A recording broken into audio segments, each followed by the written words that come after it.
Selamat datang di Weekly Opsia minggu kedua Februari 2023. Kira-kira ada informasi menarik apa di minggu ini? Langsung aja kita bahas.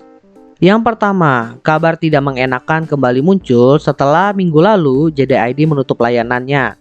Kali ini muncul dari startup lokal kembali yaitu CoHive. Perusahaan yang bergerak di bidang coworking space menyatakan pilot per tanggal 25 Januari 2023 di mana pernyataan pilot ini dinyatakan oleh Pengadilan Negeri Jakarta Pusat. Dari sini kita belajar bahwa ngebangun startup itu bukanlah hal yang mudah. Bahkan startup yang udah segede CoHive ini aja bisa bangkrut atau pilot. So kita dukung aja startup lokal khususnya agar dapat terus bertahan dan tidak mengalami hal serupa. Selanjutnya berita terkait investment. Yang pertama dari East Ventures melakukan penyuntikan modal ke startup cyber security bernama Perisai. Penulisannya itu peris.ai.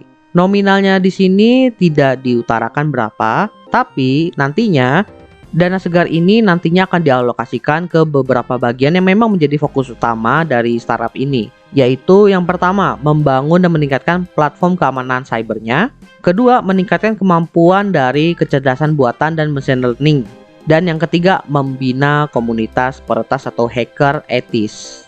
Berhubung memang sekarang itu lagi di eranya digital dan di Indonesia pun lagi marak-maraknya kebocoran data, menurut gua startup cyber security ini merupakan solusi dari masalah tersebut. Semoga kedepannya muncul startup seperti ini juga ya.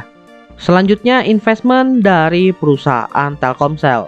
Lebih tepatnya perusahaan investasi milik Telkomsel yaitu TMI Ventures, di mana mereka itu memimpin pendanaan pra-seri B kepada startup pertanian Eden Farm. Nominalnya itu sekitar 13,5 juta US dollar atau 211 miliar rupiah. Nantinya dana segar ini akan dipakai untuk yang pertama memperdalam penetrasi Eden Farm di bidang pertanian di seluruh Indonesia, dan yang kedua meningkatkan pengalaman para pelanggan dengan solusi berbasis teknologi yang lebih efisien. Mengapa Eden Farm ini cukup menarik di mata investor? Karena Eden Farm ini sudah memiliki beberapa pencapaian, yaitu yang pertama melayani lebih dari 50.000 pelanggan B2B seperti UMKM dan perusahaan di seluruh Jawa. Kemudian juga sudah pernah menggelar Eden Farming Project atau wadah yang mengoptimalkan produktivitas mitra tani melalui pendampingan. Dan juga sudah memberdayakan lebih dari 5.500 petani mitra dari Eden Collection Facilities dan juga Eden Farming Project. Dan yang paling menarik adalah bisnis Eden Farm sendiri pun sudah tumbuh hampir 60 kali lipat dari 40 bulan terakhir. Startup Eden Farm ini menurut gua lumayan menarik ya, karena Indonesia sendiri kan adalah negara agraris. Dan sebagai startup yang bergerak di bidang yang bisa dibilang ujung tombaknya Indonesia, harusnya bisa berkembang cukup pesat. Tapi yang paling penting tetap harus lebih inovatif dan juga bisa mempertajam nilai dari agrarisnya Indonesia ini. Dan info terakhir dari bagian update teknologi, di mana yang pertama OpenAI meluncurkan ChatGPT Plus yang dibanderol dengan biaya sekitar 20 US dollar per bulan atau 200.000 rupiah per bulannya. Keunggulan dari ChatGPT Plus ini adalah yang pertama akses umum ke ChatGPT bahkan di saat jam sibuk, yang kedua waktu respon lebih cepat, dan yang ketiga akses prioritas ke fitur dan peningkatan baru.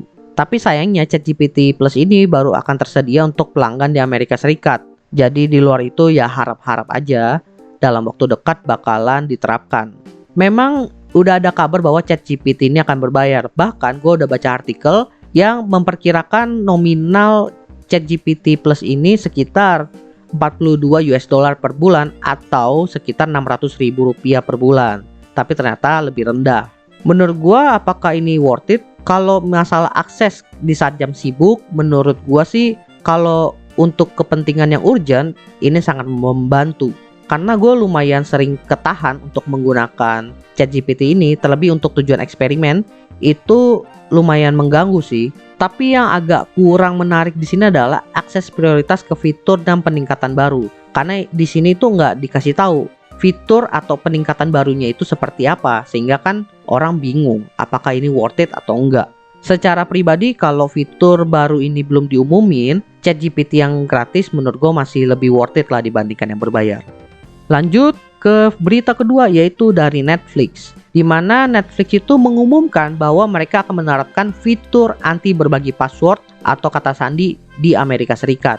Lebih tepatnya, kebijakan ini baru akan diterapkan di 3 negara, yaitu di Chili, Costa Rica, dan juga Peru pada bulan Maret. Jadi nantinya, akun Netflix itu hanya bisa di-sharing kepada orang yang tinggal bersama dalam satu rumah tangga atau keluarga.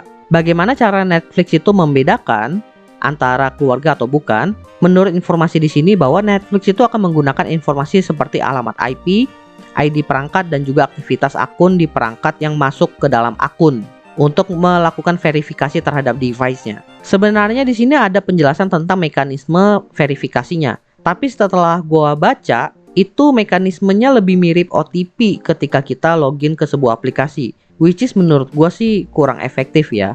Tapi selama belum diterapkan, kita nggak akan tahu apakah benar-benar efektif atau tidak. Karena penjelasannya di sini itu masih belum terlalu jelas, dan diterapkannya juga masih di 3 negara aja kan. Jadi menurut gua selama belum ada action dan masih proses uji coba, mungkin masih akan terjadi perubahan dalam mekanisme verifikasinya nanti. Dan yang paling penting, semoga nggak muncul kontroversi lagi, karena ya kalian tau lah, Netflix ngumumin fitur ini aja udah menjadi kontroversi dan bikin sahamnya turun. Gimana kalau bikin kontroversi lainnya lagi kan? Next, berita terakhir. Kali ini datang dari Google Play Store, di mana mereka itu mengupdate policy untuk para pengguna dan juga developer app. Di mana developer nantinya harus mengupdate aplikasi terbaru mereka untuk mensupport minimum Android 12 per Januari 2023. Dampaknya apa? Tentunya dampaknya ini adalah membuat beberapa user dengan Android versi lama itu tidak dapat mengakses aplikasi dengan versi terbaru yang sudah menerapkan minimumnya 12. Begitu juga sebaliknya, di mana user Android 12 ke atas itu nggak bisa mengakses aplikasi yang hitungannya itu masih out to date karena belum diupdate untuk mensupport minimumnya Android 12. Kenapa hal ini bisa terjadi? Karena hal ini dipengaruhi oleh Google setelah mereka mengeluarkan Android 14 yang memang dari segi security-nya itu ditingkatkan, sehingga celah-celah yang ada di Android versi sebelumnya itu bisa ditutupi dengan tidak menginstal aplikasi yang belum update. Tapi menurut beberapa sumber lain ya, meskipun diterapkan pembatasan ini sehingga nggak bisa download di Play Store, kita masih bisa menggunakan aplikasi tersebut dengan mendownload APK dari pihak third party lain. Jadi bukan aplikasi dari Play Store ya. Tapi tentunya resiko terhadap celah keamanannya itu ditanggung sendiri. So menurut teman-teman gimana? Kalau menurut gue sebagai developer sih ini lumayan mengganggu sih. Soalnya tidak diinfokan langsung kepada developer, tapi melalui press seperti ini yang which is kadang-kadang suka kelewatan. Tapi secara keamanannya itu, kalau memang terjadi peningkatan, menurut gue ya lumayan membantu lah ketimbang di handle sama developer masing-masing kan. Well, jadi itulah beberapa informasi menarik yang ada di minggu kedua Februari 2023. Kira-kira ada info menarik apa aja ya di minggu depan? So, jangan sampai ketinggalan, terus pantengin Opsiana Podcast. See you next time di Opsiana Podcast episode lainnya dan juga weekly Opsia lainnya. Bye semuanya.